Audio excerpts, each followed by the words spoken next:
what are we taught at the dealership by our owner? From day one, everybody's the same here. You know better than the janitor. If you see trash, pick it up. You know better than the janitor. Clean the bathroom. You know better than nobody else around here. You're not. You're not. Just because you hold the position manager doesn't mean that you're above and everybody. No, just because you hold the position as manager, you're here to manage everything. Recognize your name. Walker. I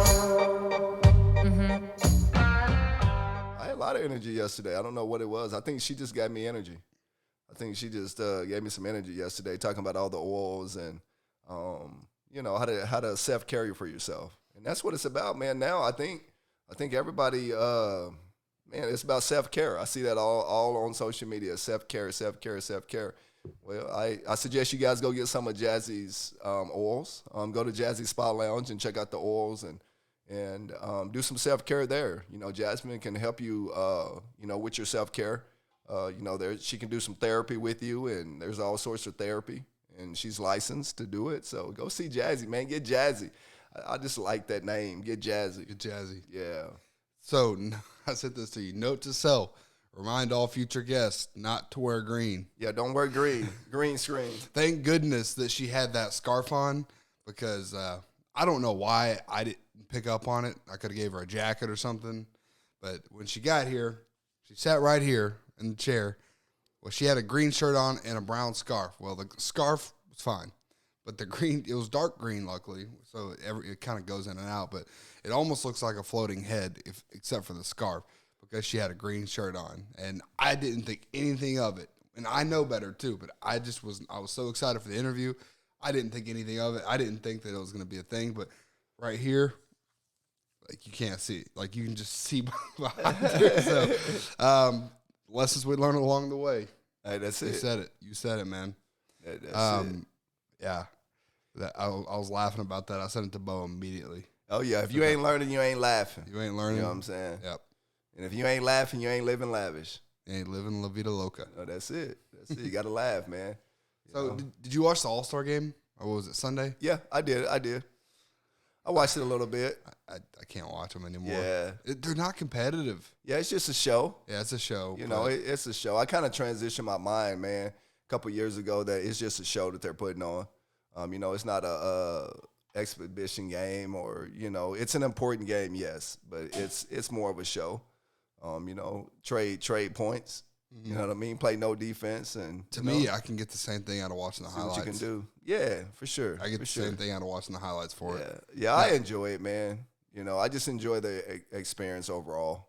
I like to see all the kids come out, man, and get all the great things that are going on and all the hype before the game. I think the draft is more interesting than the game, or just as interesting as the game. Yeah. So I watched the draft. I watched the dunk contest. Yeah. Or the highlights of it. Yeah. Old Mac McClung. Yeah. But he's been a dunker since high school. He's been a highlight reel since high school. Yeah. That's my favorite, man. Dunk competition, 3-point competition. Who won it this year? Dame. Yep. Dame won it. Yep. Exactly won it. Dame Lillard. Yeah. So it was good, man. How is he a reserve? I don't know. He was a reserve this year. Yeah, I don't know. I really don't know. Stephen Curry was talking about it, though. They did a little episode. I can't remember if it was on ESPN or what it was. But, yeah, he was giving him his hype, man. So, it's good. Yeah, it's good. Yeah, I guess Kyrie was starting. Yeah. I'll take Dame over Kyrie any day. Yeah, Kyrie was starting. Yeah. Kyrie, man, he had 11 points in the first quarter. Mm-hmm. Yeah, he was out there balling. I think, see, who got the MVP? Tatum. Yeah, Tatum put up 55. Yeah, he sure did. Yeah, it was I guess that's the record now. Yeah, that's the record. Yeah, the high. The highest points in the All-Star game. I think it was 52 before that. I don't know who said it. It was probably Kobe. Yeah, probably. I'm probably sure. Kobe. Yeah, I'm sure. Yeah. But yeah, I mean, it's not hard. I mean, I feel like I could probably go get 10 now. Maybe I could get like 8 points in the All-Star game. Yeah, you get 8. You can get 8. You can probably get 15. They'll let you. I couldn't get 15. They'll let you. No. Until the fourth quarter, they'll let you, bro. You get it, boy. You'll be that All-Star man from first quarter to third, and then after that, zero to hero. I'd have a record for getting the most shots blocked. Hey, yeah, there's some big boys down there, man. They look little on TV, but I was looking at Joel Embiid standing next to LeBron. Yeah, he's huge. Huge. Okay, you just look at how much bigger LeBron is than the average person. Yeah, and 6'8". Yeah, Joel Embiid makes him look like a kid. Like, yeah, exactly. Little. How tall are you? I'm 5'10". Oh yeah. You got to remember there's 6'6" guards, bro. Yeah. Point guards. 6'6". Shea Gilgeous Alexander. 6'5", yeah. How tall is Shea Gilgeous? Man. Like 6'7"? Yeah, 6'7". Almost 7 foot. Man, when you get into 6'8", 6'9", I'm just like, okay, you're 7 foot. Like, Yeah, it's basically there. and you raise your arms up. But then you look at someone who's 7 foot next to him, and then they're clearly not 7 foot. They're clearly not 7 foot. I look at Shaq now compared to like the NBA stars now and like the kids coming up now. Shaq's small compared to them dudes. Who? Shaq Compared to who? compared to whoever's coming up now. Dude, you got a high schoolers coming out. Dude, I was looking at it. Okay, who was it? you mean height. Yeah, height. Okay. I'm talking about a height, bro. I was Height. like, Not Okay, go wide, ahead. height. Okay, like okay. height wise. Yeah, Shaq's pretty big, bro. Like height wise. I mean, there's kids coming out that's 6'8", 6'9", 7 foot. High school. Who was drafted, man? I can't remember. It was a college team, but they went overseas and got, bro, probably 7, 8, 9 guys overseas that are all 7 footers. I'm trying to think of the name of the team. It wasn't Michigan State. Who was it, man? you'd have to ask Brendan. I don't follow college basketball. Yeah, it might have been dude. It was I think it was Atlanta coach team. But anyway, yeah, man, they were, drafting kids out of Germany and all over the place, man. But that's what you get now. You got prime products like all over the world that people don't realize and forget about. Like Victor Wembanyama, is that his name? Yeah. Is he? He's a high schooler, right? He's a high schooler, yeah. He's overseas, He's overseas. and he's like 7'4". Yeah. Handle the ball. He's like a bigger Kevin Durant almost. Yeah. I mean, the dude's nasty. Nasty with it. And it's just a joy to see that, man. Now, before, like, of course, the old times we talk about, like the Jordan and the Larry Bird times, there wasn't as many, I guess, athletes or superstars, I should say. But now it's fun to watch, man. I'm competitive and so are you, and it's just fun to see, more competitive nature out there, all over, man. In every game. I mean, golf, tennis, it don't matter what it is, man. There's somebody that's better than you. Yeah. That's why I don't think it's fair to compare eras. Like It's not. We hear the Jordan LeBron not. debate all the time. Yeah, you could be more physical in the 70s and 80s and 90s, Yeah. but you didn't have the quality. I mean, you had great athletes, but like overall, is like as many quantity of the quality of athletes and the skilled athletes. You don't have that like today. No. Karl Malone. I mean, LeBron is Karl Malone's size. Maybe 15 pounds lighter, 20 pounds lighter, but he's Karl Malone's size, and he's doing what he's doing. I mean, Giannis Antetokounmpo he would have been perfectly fine in that era. He would have put up 30, 35, because you couldn't double team back in the 80s and Right. 90s. I mean, you could not double team unless you were in the paint. Outside of the paint, you couldn't double team. So Giannis getting a full head of steam going to the paint, and he's a decent free throw shooter. I mean, you can't compare that now. No, not at all. Now you can't get physical today like you could then. So, you could look at Jordan. Jordan could probably still put up 35 in this era because he's getting to the paint and he can't get hit in the paint, but also he can get double teamed at the top of the key. So, I mean, you can't really compare, and that's why I hate seeing. I mean, that's all they talk about is, oh, LeBron scored 35. Is he better than Jordan yet? Oh, LeBron scored 34. Is he better than Jordan yet? I mean, how many times have they had that damn conversation? Over and over. They'll have it until LeBron retires. Oh my And they'll gosh! still do it after he retires. It's they've been doing it since he won his first championship. Yeah. At 20 years old, Yeah, So there's no comparison. We compare it. We can compare stats and all of that, but there's, like you said, there's no comparison to the era now to back in the day, man. It's just totally different. The game's different. The game's different. The rules are different. The regulations are different. The eyes are different. The refs are different. The whole thing's different. So I don't think that you can compare. I think you compare in the era that they're in right now. Compare them to all the the guys that are playing with them right now. I saw a You do stat that. the other day. It was about defense efficient or like defensive rating, and the number one defense, or the number one, or the worst defense in like 1990s. I forgot the exact year, but we'll say 1995. The worst defense in 1995 would be the number one defense today. Yeah. Just based off of scoring. Mm-hmm. Because that's how much more scoring there is. Now, there's a bunch of factors that lead to it. The pace, I think the overall skill level, and then also you can't be as physical. But, yeah, there's a lot of factors that lead to it. But that's just kind of a crazy stat that just 25 years and, Think about the next 25 years. It's going to be totally different, man. Man, if we get to where they're scoring 160, 170 in games and they're competitive, I don't know what the hell we're going to do. Just keep watching. That's all we can do. Just keep watching. Just keep watching. I'm thankful I have grandsons, and hopefully, I'll be able to live, and God willing, to live long enough to maybe see them in some competitive sports and, just on TV and, competitive. I know my youngest grandson, he's super fast and super quick, and he has a lot of athletic ability. So hopefully he gets in there and gets going, man. I'm not going to push him. So I always tell Alicia and my grandsons, I'm not going to push them, to play sports and be active and stuff, but I'll make sure that they, read their books and I'll make sure that they're book smart and gain knowledge about everything, man. But I'm just going to be the grandfather on the outskirts now. It's like my granddaughter. I'm the granddad now. Until they tell me to step up, I enjoy watching it, man. I'm really thrilled about all these kids growing up and their talent level and their skill level. So, and yeah, you asked me what the Stars was. Stars basketball, Oklahoma. Southern Oklahoma Stars basketball is HFV, is tournaments team. So we have several teams within HFV, and we have 2 leagues. So we have a competitive league, and these are the Stars. So thank you guys for the shirts. I am a board member there, so I want to get back to all the kids. So hopefully one of these days I see some of these stars in the NBA. Yay.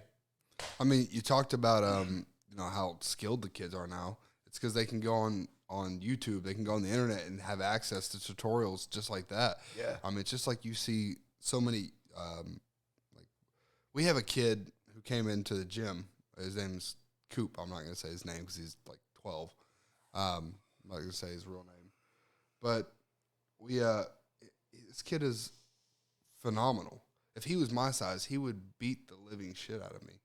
I mean, he's, 5'2", 5'3", maybe 100 pounds, 105 pounds, soaking. He's probably not even 105 pounds.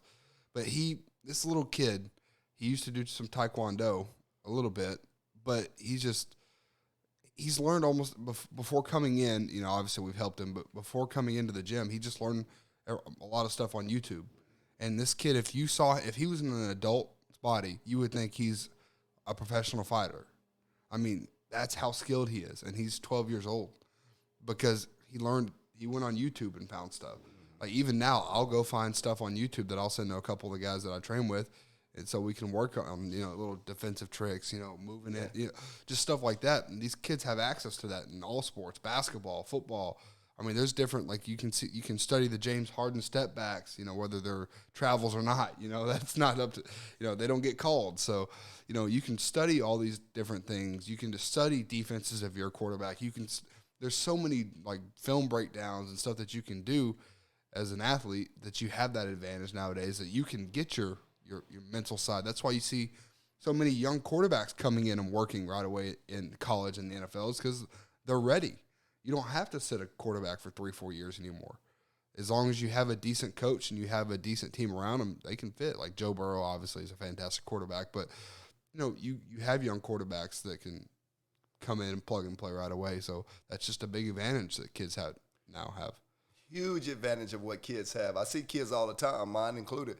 My grandkids, I'm like, what are you watching? You know what they tell me? YouTube.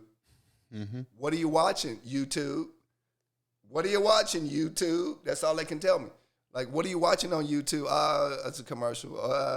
Right? They're watching YouTube. So I know that they're learning something educational, right? Whether it's a prank or something. No, I know they are because I'm listening to them because their phones is so loud. That's all I hear. I can hear 6 phones going off at one time, and I can decipher exactly what the heck's going on. I asked them, can y'all focus? How can you focus on? You got 6 things going on around you. And, I was watching a commercial also, and it said, as you get older, noises starts to bother you. You're right. Yeah, you're right. Every noise like bothers me. Like I be tripping out, bro. Like, Just want some peace. yeah, it's like, but I know that they're watching something on YouTube. My granddaughter, man, and she's so special. She watches YouTube.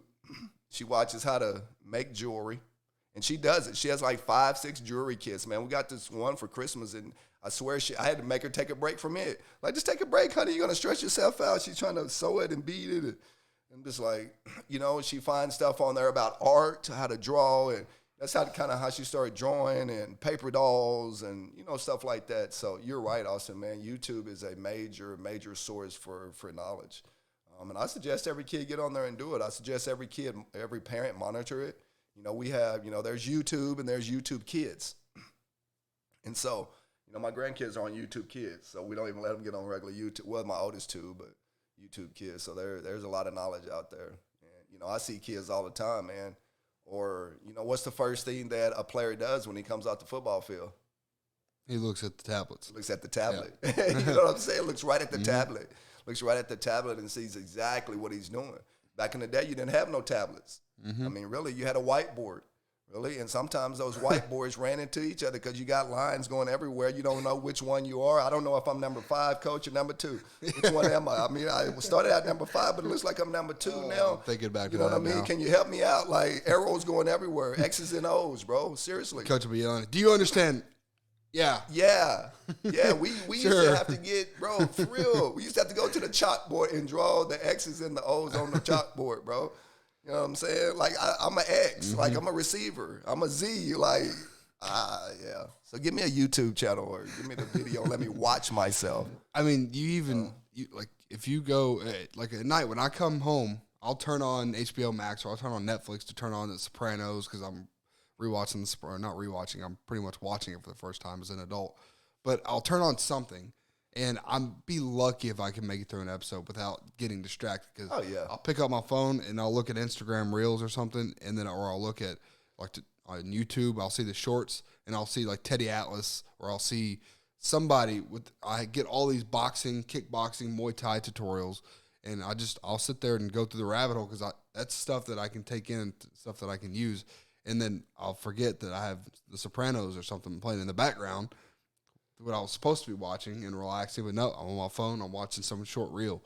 So my attention span's getting shorter too. I mean, I can't imagine what it's like with being a kid, growing up, and that's the first form of media that they're introduced to. Yeah. Versus, when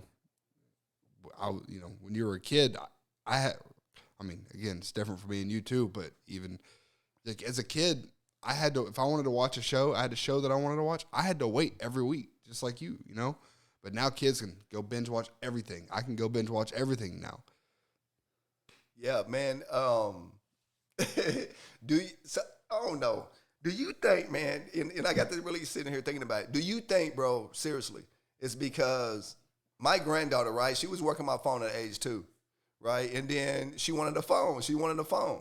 Well, I let her parents do it. I was going to get her a phone when she was 2. I really was. I'll buy you one. Your parents can't tell me what to do. I mean, they can't. I'm just telling you, they will not tell me what to do. So I said, no, I'm going to respect the parents. I love both of them, mama and the daddy, right? So I ain't going to disrespect y'all to get her a phone. Well, anyway, she finally got her a phone. I think she was maybe 10. I don't know how old she was, 8, 9, something. Well, anyway, she ends up getting her a phone or whatever. I think sometimes, man, parents get kids phones just to keep them entertained. So just to keep them entertained so they don't have to deal with the kids. They do. I think sometimes of that, man. You know what I mean? I really do. And I got to thinking about it just now. And, that's one of the reasons why, I take the phone away and I make them at least do 30 minutes of reading and 30 minutes of exercise, riding a bike or something outside other than their phone, man, because I truly think that, because, I hear parents all the time. All right, here's your phone, here's your tablet, sit over there in the corner and be on YouTube. Well, a lot of that time, I think, they're scrolling YouTube like we do, watching a reel like we do. They're getting negative vibes, man. They're getting negative energies. And then when it's time to turn that phone off or turn that tablet off, it's a problem with them and the parents now. And now they're not getting, what they're feeding into, and now it becomes a problem. And I think a lot of times that's where the negative starts for a kid. for them to act out, for them to wild out, and for them to disobey their parents. I think it starts right then. So Well, they're getting a distorted view of reality through media. So a lot of time those algorithms, especially algorithms can be very biased based off of what you watch. So you watch 3 of one thing, and you rewatch it a few times, they're going to give you more of that type of content. So if you watch a few things one way, you may end up watching 15. And as a kid, if you never get the other side, we talked about it. As adults, if we get all the picture of one side, we start to become more biased than we probably would want. So as a kid in the developmental stages, I mean, that can be very detrimental. And then take that into account with kids nowadays don't really go outside and get real world experience. Don't fall off their bike and scrape their knee, or have to deal with someone, a bully down the street, or, have to go out and get a bunch of exercise. I mean, they don't face real world, consequences, which you would think would make the world safer. But look at it now. Would you rather your kid, your grandkids now, let's just say, would you rather your grandkids go 5 miles up the road and go play somewhere now, or in the early 2000s? Which one would you feel safer with them? Early 2000s. Thank you. Yeah, early 2000s.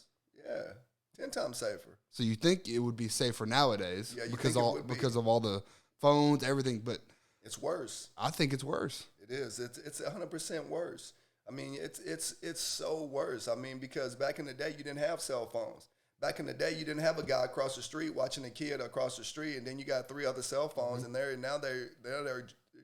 trafficking kids. And I say that, man, is because my nieces deal with it in Houston. My sister calls me all of a sudden and says, well, I'm glad I was watching the kids go to school, because there was a white van circling the parking lot. There was a guy across the street and another guy across the street on their cell phones communicating with the guy in the van. So those 2 guys were just random guys on their phone like they were doing nothing. And all of a sudden, here this van comes. It happens all the time. Your phone is a 2-way radio. Your phone is, everybody's on it. I can track you, you can track me. I mean, really. And I think it's worse. I really do. But you know what I think?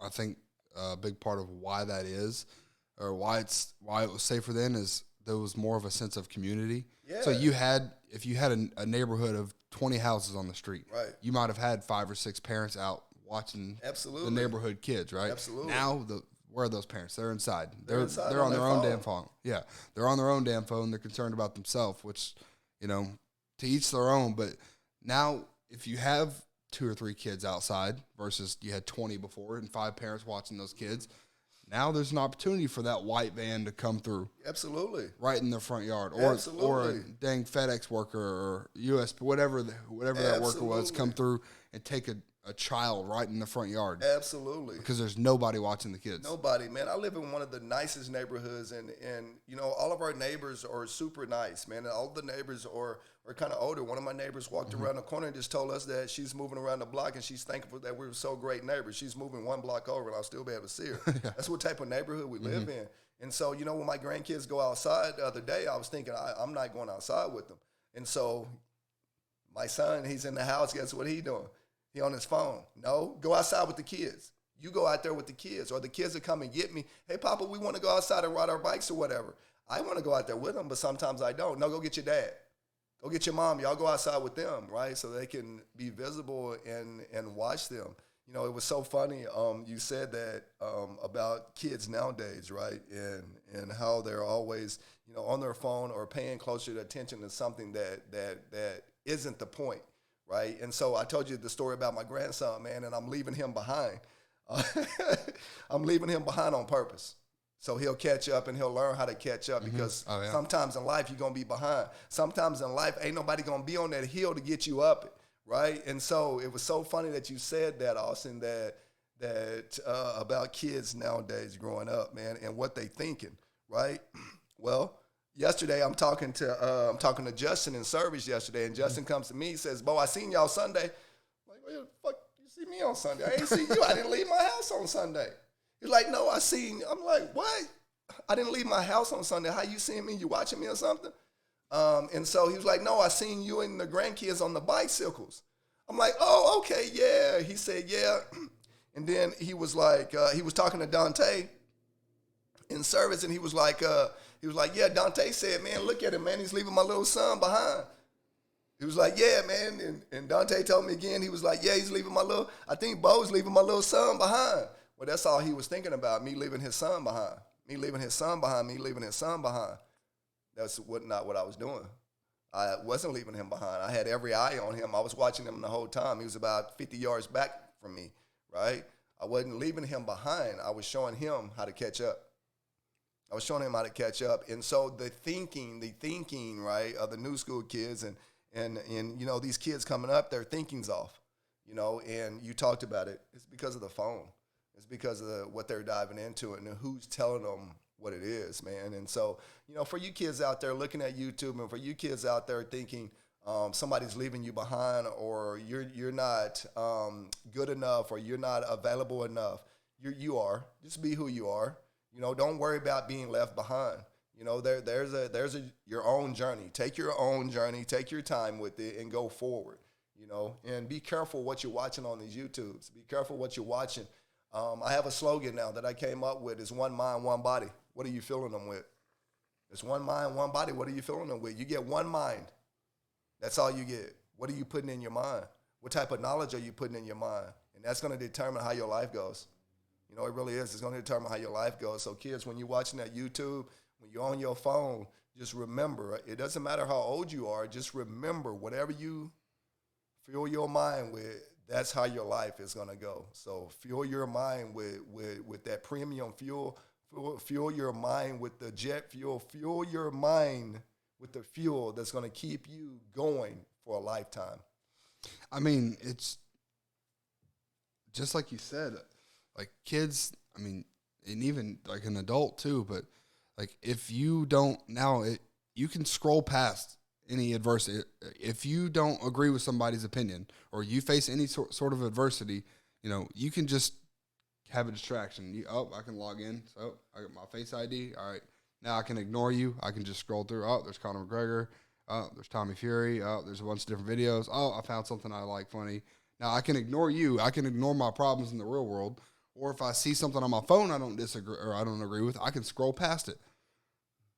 30 years ago, if you had a problem, you had to face it, or you had to take the effort to move your ass away from it or go away from it. Like you couldn't just sit in reality, or you couldn't just sit in an alternate reality.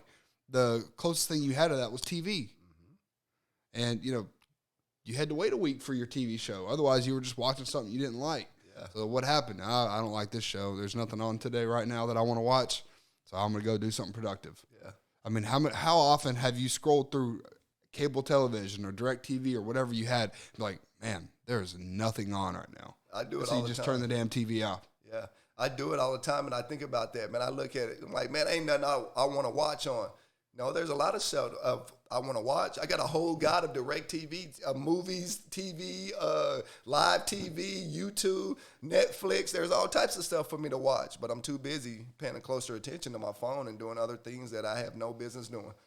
Yeah, you know, I told Alicia that all the time. I need to start watching more TV, right? And the reason I need to start watching more TV is because I need to focus on something different other than my phone, right? And there's a lot of educational stuff on TV. I like reality TV. I like National Geographic. I like Motor Trend. I like stuff like that. You know, Gas Monkey and stuff like that. Stuff that that I'm accustomed to. My fields. You know, and those are things that I can do, man. And so on Sundays now, I put my phone on Do Not Disturb. If you call me on Sunday, my phone's on Do Not Disturb. Don't disturb me. Okay, D&D, don't disturb me. It's a Sunday. I'm just telling you right now. A lot of people think, well, I can't get a hold of him. Or, no, I'm taking me time, right? So I put my phone down and I focus on TV. You know, I really do. I focus on, a movie or basketball game, or, I get up and I don't watch a lot of news. It's because I don't like being negative. Mm-hmm. I don't like hearing about it because it puts me in a different places, because I'm thinking about all these people in the world and I want to start helping them, and that's just who I am. And so I get up on Sunday and I watch the news on Sunday. And the reason I do that is because I have to know what's going on in the world, obviously. You know, I can't be blind to what's going on in the world. It could be something going on that's right under my nose. And if I don't watch it, then, you know, I'm not aware of that. So, you know, I think you just got to take time, Austin, and, you know, just when you're looking at your phone, look at it with a purpose.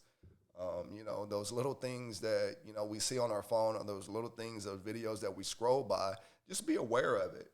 And you know, it's okay to do it. Just be aware of what you feed in your mind, because your mind plays tricks on you. And now your mind's telling you all the negatives versus the positives that you can be going in the direction of your life. So, you know what I like to do? I like to, I'm usually not in here unless we're doing something with the podcast, but in my room, I'll just turn on a podcast. Yeah. Because I like podcasts. Yeah.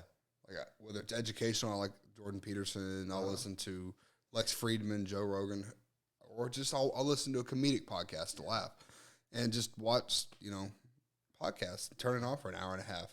Just listen, and you know, I can, you know, if I'm not doing anything, I can watch too. But yeah, listen. You have 2 ears, one mouth, so listen. And I listen to different sides from different perspectives. I'm not just getting it from media, from that is a form of media, but I'm not just getting it from the mainstream media. I'm getting it from more common people with different opposing ideologies, so that way I can take and formulate my own opinion.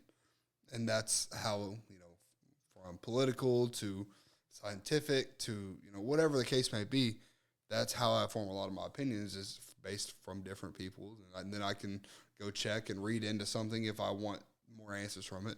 And I think that's what a lot of people need to do, is, you know, be more self-educational and invest in themselves. Like you said, you only have one mind, one body, which, by the way, if that hasn't been tagged yet, I think we're going to start making some merch with that. yes. We're going to start making some merchandise with that. Yes, I'm working on that right now. Oh, are you? Actually, yeah, I'm working on that right now, man. One mind, one body. So that's it. One mind and one body. That's how you get. There you go. You know, how intelligent and how mindful do you want to be, and how well do you want to look in your body? You know, and, you know, I suggest everybody go get fit. And fit doesn't mean you have to lose weight or you have to be skinny and have the six-pack and abs. No, being fit means being healthy and in shape, okay? So being in fit, go get fit. Be in shape and healthy. You can weigh 350 pounds and still be in the best shape of your life and be healthy. So one mind, one body. So there's plenty of giant people that are healthy. Absolutely. I mean, I have a cousin who's 6'8". Yeah. And he weighs probably 320. Yeah. And he has less belly than I do. Yeah, that's a big guy. That's it. God put you in your own body. Everybody has your own body. Some big, some small, some skinny, some fat. So what? Live your life and go be fit, right? Be in shape and be healthy, because you need to live a long life, right? You need to live a long life. And if you want to know how, just go to YouTube. Go to YouTube. It's there. Just go to YouTube. All right, let's get into some of these real quick. I wanted to show you some of these funny But videos. these on YouTube. TikTok. Oh, TikTok. See? Did I show you this massage? No, we didn't. No, man, I'm not looking at the ear massage, bro. No. I showed you in the very beginning. Man, yeah, man. I ain't trying to get no ear massage. I get something else massage, though. Not no ears, though. Oh, man. Let's see. There we go. My wife give me a massage tonight. Nice. I ain't got the massage yet, bro. So what you mean must be nice? I'm the one giving the massages around the house. Dude falls through the roof. Lands on the mattress again. It just turns over, gets his blanket, and goes back to sleep. Man, he said, man, forget it, man. I'm just finna cuddle. He thought he was in a dream, bro. He cut it right up, bro. That's How you sleep that damn hard? bro. What? You fall through a whole ceiling. That damn hard, bro. You fall through a whole damn ceiling, and then still Dude, sleeping. Man, I sleep hard, like hard. But man, I am not falling through a ceiling on my mattress. And all this, boy, look, he cuddled up. Yeah. Stanking butt. Fetal position. Yeah, stanking ass. Yeah. I don't even know what to say. Oh, no. YouTube.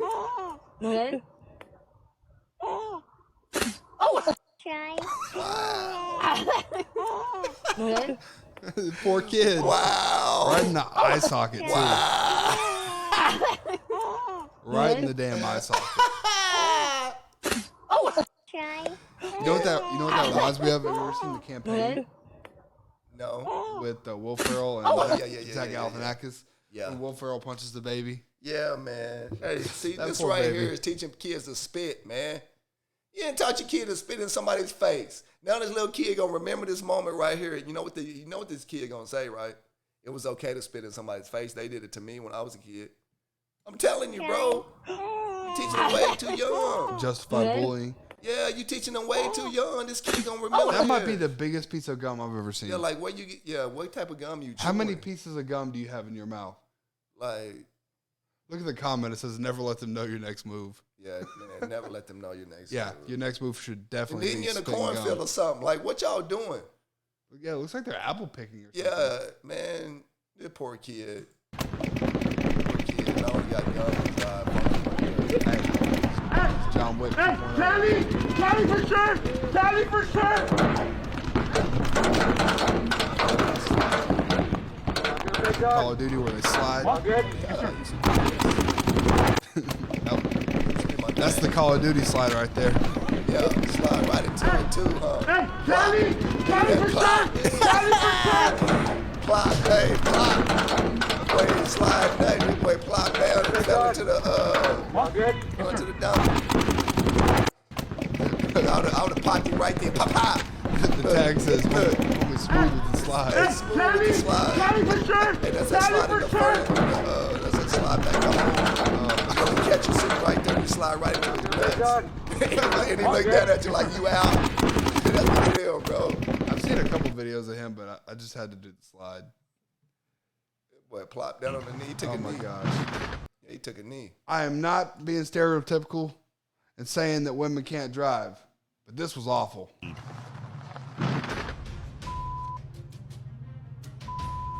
So, when we talk about front I end mean, swing, I'm that's what we confused mean. though. I know, but I'm not going to remember the Putting first her time through you a tell driving me. like a. Yeah, I'm Alexis confused can't though. remember to use her mirrors. No gas. No gas. I'm confused though. She can't remember to use her backup camera. And Alexis can't remember to quit hitting the gas. At least it was a Mustang, not a Charger. Yeah. Oh, wait, no, I'm good. Hey, I didn't see that.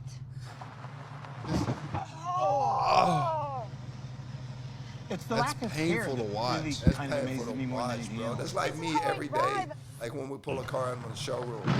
Oh, I'm like, ah, be careful. When we talk about front end swing, that's what we mean. I know, but I'm not going to remember the first time you tell me. man, she didn't tore that car Alexis up. can't remember to use her mirrors. No gas. And she looking back and she still hit it. Be She like, people be mindful of driving, please. if you can't drive, just put your driver's license up, put it back in your purse, and just keep on walking.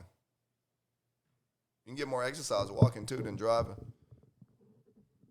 Or you can come to the light. I and we read can this give you book, some Blue Ocean driving lessons. Strategy, fascinating Yes, we book. can. If you haven't Do read that. it yet, Teach the you. author explains how most people are competing in a red ocean. Red ocean is a bunch of sharks stealing from each other, so they're biting, so they're all bleeding. Where you should leave that ocean and go to a blue ocean and get a market no one's in. Yellowtail, instead of competing with wine drinkers, Yellowtail said, no, we're going to go compete with beer because no wine company is competing with beer. Boom, they take off. I said, no, we're going to go and just do insurance. At that time, the average agent was a 56-year-old white male. Only 17% of agents were women. I said, our blue ocean is to go where people are not going. Today, 54% of our agents are women. 51% are Hispanic. The average agent is a 34-year-old Hispanic female, and the agency grew from 66 agents to 37,000 agents today that we've licensed because we went after one thing. I read this book, Blue Ocean. So, the Blue Ocean Strategy. I don't know if you caught a lot of it's kind of quiet because I'm trying to avoid the reverb like we had on the in the interview with Andre. But the Blue Ocean Strategy. So everybody's competing. You got the sharks in the red ocean where all the blood is. They're feasting. They're killing. They're trying to win, succeed. Right. So you have all this blood in that part of the ocean. Well, instead of trying to fight for scraps in the red ocean, Find blue ocean. Find some ocean where there's no sharks. Go find your own lane instead of competing with everybody else. It's like making your own path versus going down the road traveled, because down the road traveled, there's probably hardly anything left, right? So that's what he's saying is go find some open territory and try to find success in that way. Just like, everybody's doing their own thing. Everybody wants to be a social media influencer. Everybody wants to make TikTok dances and wants to, get famous fast, and do it that way. Or I don't like the clickbait stuff, so that's why I've kind of drawn back on how I title the videos and how I'm gonna start doing the advertisement. Obviously, you have to do just a little bit of it, but the stuff that I'm sure you see it on YouTube, the stuff that everybody's doing, everybody does this crazy clickbait. They do this title that, you'll do this and you'll 100% be successful. Like those types of stuff. I don't want to compete in that space. Like I don't want to do the influencer thing. I don't want to do, all right, how many views can I get on this video? All right, regardless of whose audience it is. I want to grow a stable audience. If it takes us 5 years to grow an audience, to 10,000 people or whatever the case, I don't know. But I want it to be a genuine growth here with this podcast, for example.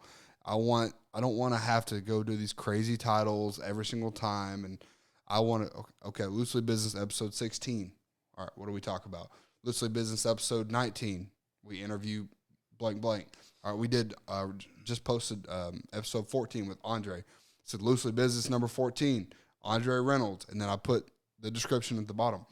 That's part of the reason. I mean, it's not the only reason, but you see like Joe Rogan, you see a lot of his buddies who are have podcasts. That's how they are doing it.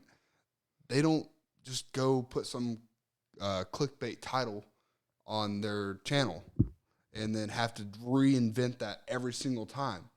They just built a genuine stream of followers, a genuine stream of content, and then the audience came. So they went blue ocean. Everybody on YouTube's doing all the crazy thumbnails that you see and the titles. I don't want to be in that space. That is not what I want to do. I thought that when I was doing my research and when we first started this, it's like, all right, we have to do this. No, we're gonna do us, and hopefully our content helps people and they enjoy it, and we'll find the blue ocean from there. I'm all about the blue ocean, man. I really am. I'm all about setting yourself apart from the others. People want to stand out. That's how you stand out.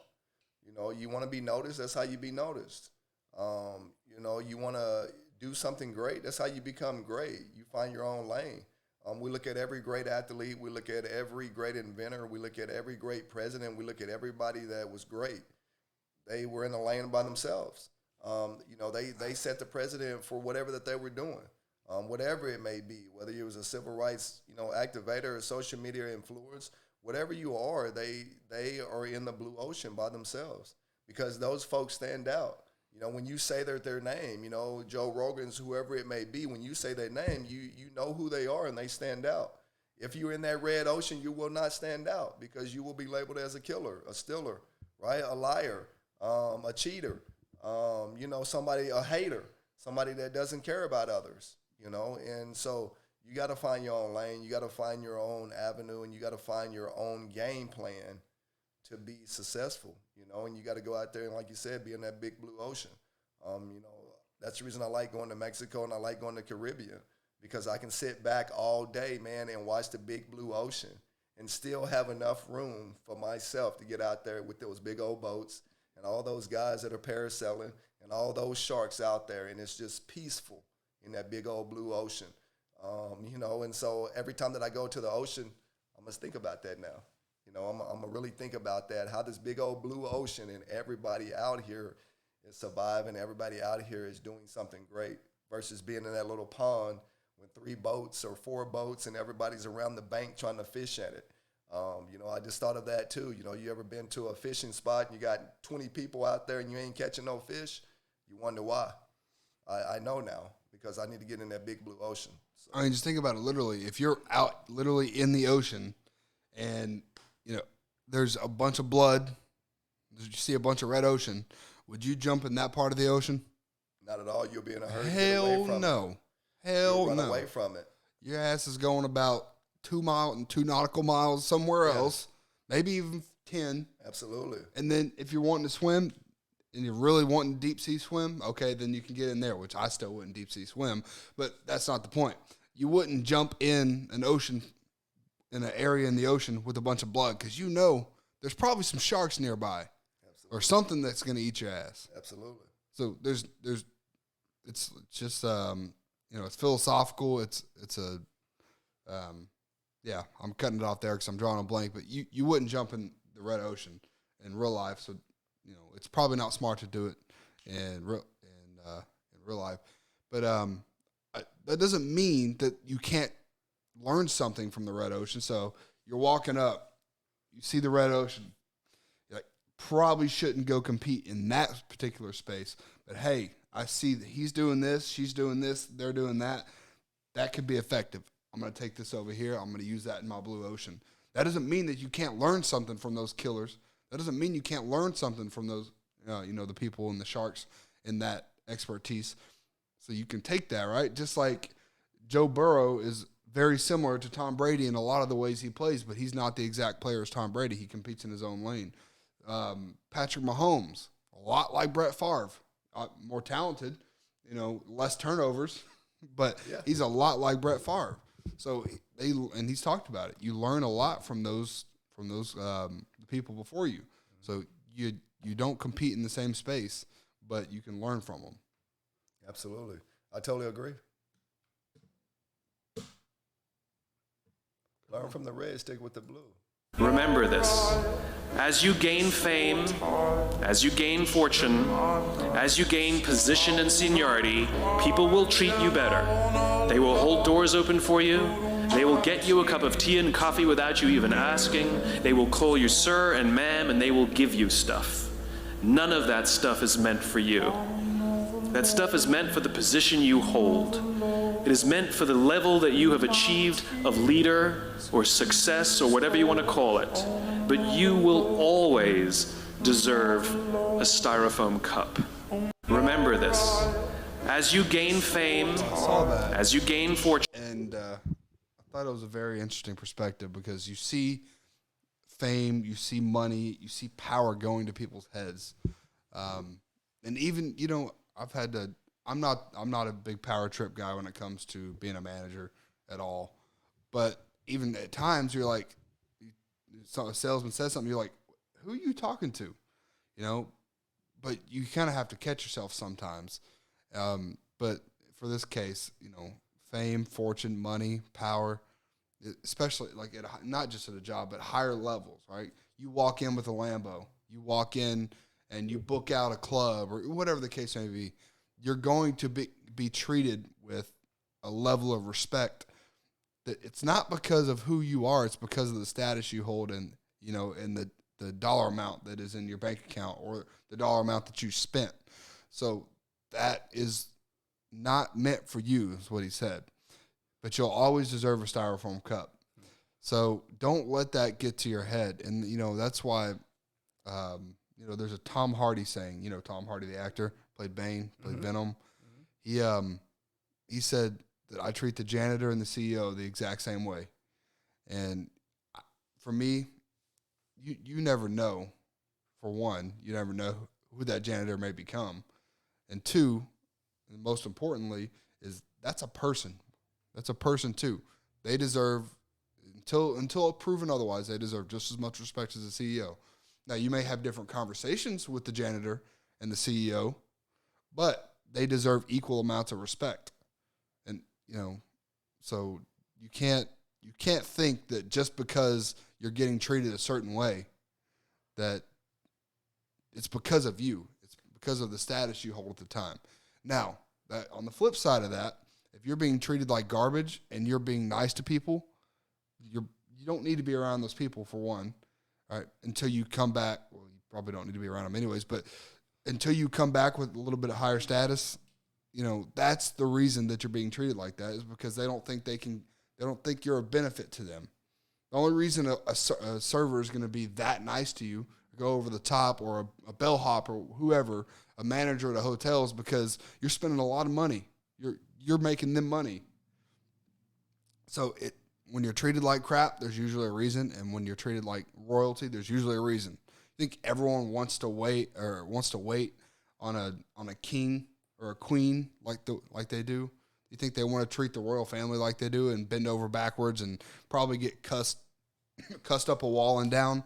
No, but they treat them that way because of their status. So just keep that in mind. Know that, know your humanity and know others' humanity too. No, totally agree with you, man. Know your position.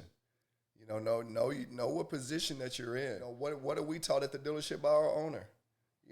From day one, everybody's the same here. You know better than the janitor. If you see trash, pick it up. You know better than the janitor. Mm-hmm. Clean the bathroom. You know better than nobody else around here. You're not. Just because you hold the position manager doesn't mean that you're above and everybody. No, just because you hold the position as manager, you're here to manage everything. Trash. You're here to manage that too. Yeah. Mm-hmm. The lawn, the lights. You're here to manage all of that, man. And so just know that. Know that you will be treated better. You will be treated better if you go out here and you do something to somebody. I was talking to Alicia about that, and she said, "Bo, listen, you're doing great. Everything you're doing great is for the community. But you got to be careful, is because people are using you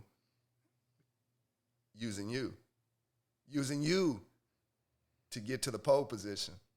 They're using you to get to the pole position. That's what you're being used for. So you got to be really careful, man, because you are used. The position that you're in is not because of you, really, because if it was because of you, those people would have loved you when you wasn't in that position. They would have came to you and hugged you when you wasn't in that position.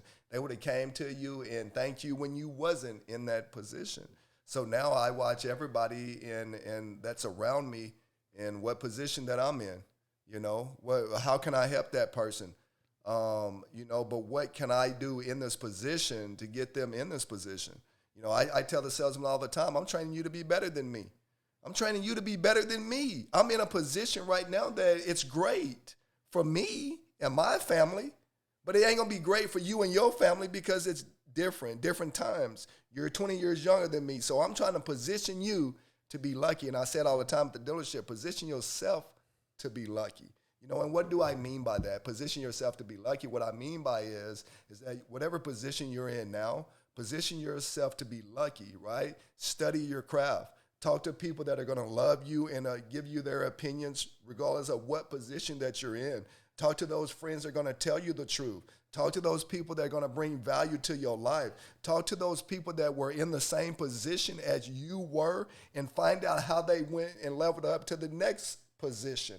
Find out how that position is being invested with their life. Find out how that position is bringing value to their life. And maybe you can be in that same position. But a lot of times we want to hate. A lot of times we want to brag or boast. Or a lot of times we want to do somebody to get them out of that position is because we want to be first in the position of everything. Remember what I said. Sometimes it's okay to be second in the position. It's okay to be third in the position. I know one thing, I'm still on the podium. I'm still on the podium. If I get fifth in sometimes a position, I'm still on the podium, but I'm in a position now where I can level up. I'm in a position now where I can move up, right? So just know that. Just know if I was put there because of who I was, then I'll be in every position the right way all the time. Bo, come here. You're the right person here. Position. Bo, you're the right person here. Position. Bo, you're the right guy here. You get this position. Now I got 5 or 6 positions. So just know that it is about you. It's about your hard work. It's about your dedication. It's about the motivation that you have to get that position. And that's how you move up in the positions of your life, man. So just know that there's a difference. You know what I'm saying? There's a difference there. And so just know, and agree with you, just know that there's a difference between you and that position that you're in. But use your position wisely. What do neuroscience, Buddhism, Taoism, and Stoicism all have in common? They all figured out that pleasure is not happiness. In Buddhism, it's said that what keeps us suffering is the constant seeking of pleasures. And from a neurobiological perspective, this is true. Because what pleasure is dopamine. And all dopamine wants is more dopamine. It is the molecule of more. It is never content. Dopamine is the primary driver behind all of addiction. And so from a neurobiological perspective, seeking pleasure, it ends up not being about the pleasure itself, but more about alleviating the suffering and pain that exists in pleasure's absence. So what do we do about that? We need to retrain our brain and retrain ourselves to crave peace over pleasure, to find joy within challenge, and to find happiness within the process. The process of being alive. Hey, what So, pleasure is not happiness. A lot of people aren't going to be happy to hear that. But your vape pen, your nicotine, weed, crack, whatever your beer, liquor, wine, whatever you're doing, sex, any kind of drug, that dopamine release that you get from doing that is not happiness. Pleasure is not happiness. Pleasure is temporary. It's a Band-Aid. It's a Band-Aid on a bullet hole.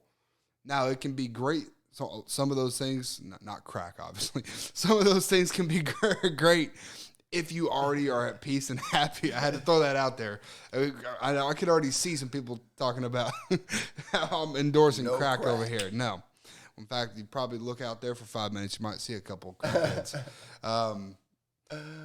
Yeah. So, finding that peace, finding that happiness, you're not going to find sustainable happiness and peace from those dopamine highs.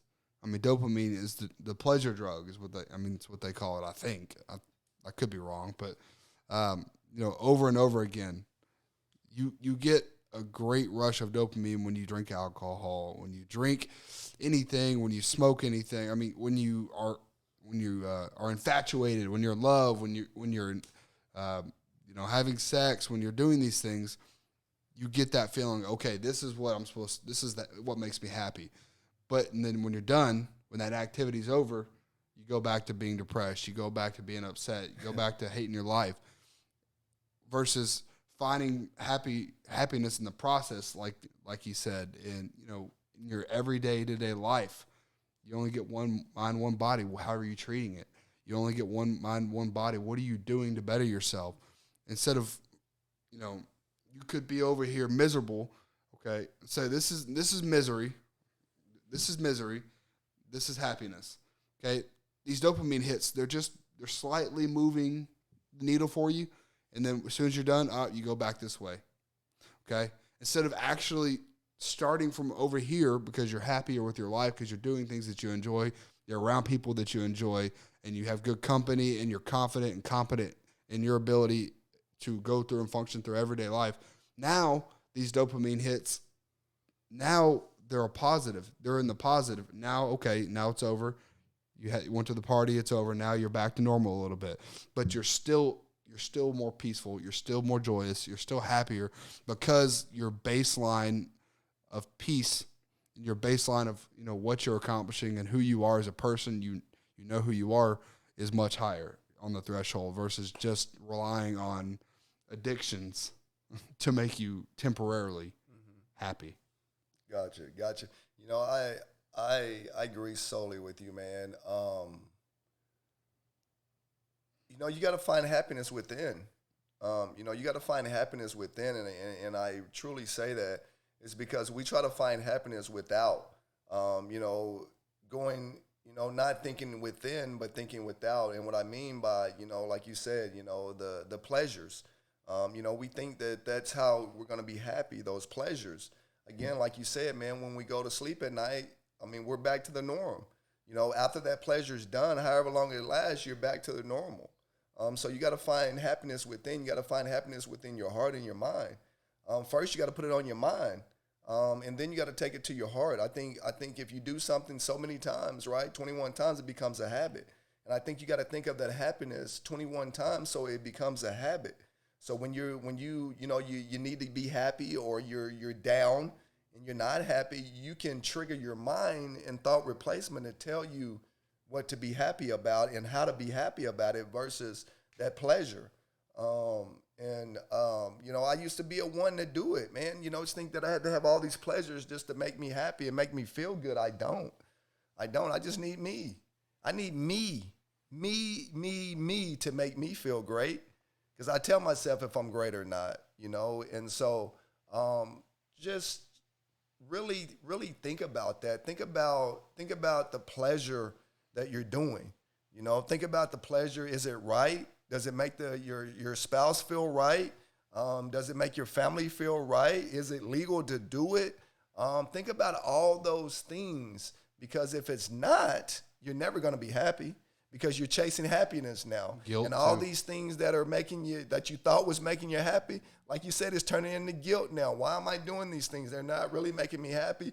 I thought, and then your life, like you said, goes backwards. It doesn't go forward with the process. So stay with the process, dive into the process. However long the process takes you, that process will lead you to happiness versus just an hour of pleasure. I think that's all for today. That's It's 7:30 now. And that's it. That's all Time for today. flew through. That's it. So, last thoughts, Austin. What you got for the folks today? Last thoughts going out today. A little rainy today. It is. Maybe a little down today. But what can they do to go out, man, and separate that happiness, man, and find happiness today? Somebody that hasn't been happy for a long time. Somebody that doesn't know how to find happiness. I mean, what's the one thing that you can tell them, man? Some advice that you can tell them to go find happiness today. Rain is temporary. Storms are temporary. Pain is temporary. The damage that comes from the storm is going to be temporary. Like you said, we haven't been having a fantastic month. It's been a little slow for everybody in all businesses, honestly. But we had a fantastic day yesterday. You said, you know, yesterday you were flying around. We were super busy. We've been super busy the last 3-4 days. But it's because of an action that, you know, collectively as a dealership we took to go about everything. So if we had just sat and wallowed and, oh, man, it's slow. Oh, man, you know, it's people haven't gotten their taxes back. Oh, man, you know, the economy's not the greatest right now, so we can just sit here and not have to, you know. No, screw that. You have to figure out a way to move forward. Yeah. It may not be like it was 2 years ago, but we can still have a great year. Yeah. We can still change our own luck. Absolutely. So the pain and the suffering and the trauma, the damage that comes from the storms, it's going to be temporary. How often does a storm typically last? 24, maybe 48 hours. If you're in the snow, if you're up in the north somewhere, okay, snow lasts a week and a half. The true storm, life's the same way. It's going to come in waves. You just have to endure it. Don't let the storm, don't let the rain, you know, make you gloomy. Use what you know that you can do. Control what you can control, and then work on your own happiness. Work on your own peace so you can bring other people peace as well. Mic's dropped, y'all. We out of there. Get up, get out of bed, and get going.